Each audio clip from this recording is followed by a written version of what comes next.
Cyber మోసంలో డబ్బులు పోతే 25,000 రూపాయల పరిహారం వస్తుంది. సోషల్ మీడియాలో ఇప్పుడు ఇదే తెగ వైరల్ అవుతోంది. అసలు ఈ కొత్త నిబంధన ఏంటి? ఈ వార్త నిజమేనా? ముందుగా ఒక విషయాన్ని గుర్తుంచుకోండి. సైబర్ మోసానికి గురైన ప్రతి ఒక్కరికి ఆర్బీఐ ఆటోమేటిక్ గా 25,000 రూపాయలు ఇవ్వదు. దీనికి కూడా కొన్ని రూల్స్ ఉన్నాయి. ఆర్బీఐ రూపొందించిన కొత్త డిజిటల్ ఫ్రాడ్ పరిహార విధానం ప్రకారం అర్హత ఉన్న కేసుల్లో మాత్రమే ఈ పరిహారం లభించే అవకాశం ఉంటుంది. అయితే ఈ విధానం ప్రకారం నష్టపోయిన మొత్తంలో 85% లేక గరిష్టంగా 25,000 రూపాయల వరకు పరిహారం ఇవ్వచ్చు. అయితే దీనికి కొన్ని నిబంధనలు అయితే తప్పనిసరిగా పాటించాలి. అవేంటంటే సైబర్ మోసం జరిగిన వెంటనే బ్యాంకుకు లేదా సంబంధిత అధికారికి తప్పనిసరిగా ఫిర్యాదు చేయాలి. నెక్స్ట్ ఏంటంటే విచారణలో ఉద్దేశపూర్వకంగా లేదా నిర్లక్ష్యంగా డబ్బును కోల్పోలేదని తేలాలి. సాధారణంగా చిన్న మొత్తాల డిజిటల్ మోసాలకు మాత్రమే ఈ నిబంధనలు వర్తిస్తాయి. సైబర్ మోసం జరిగితే ఒక్క నిమిషమైనా ఆలస్యం చేయకండి. వెంటనే 1930 సైబర్ హెల్ప్ లైన్ కి కాల్ చేయండి.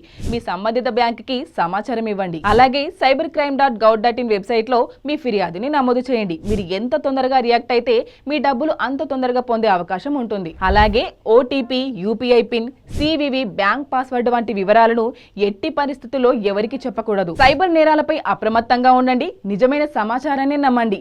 ఇలాంటి మరిన్ని అప్డేట్స్ కోసం మా ఛానల్ ని ఫాలో అవ్వండి.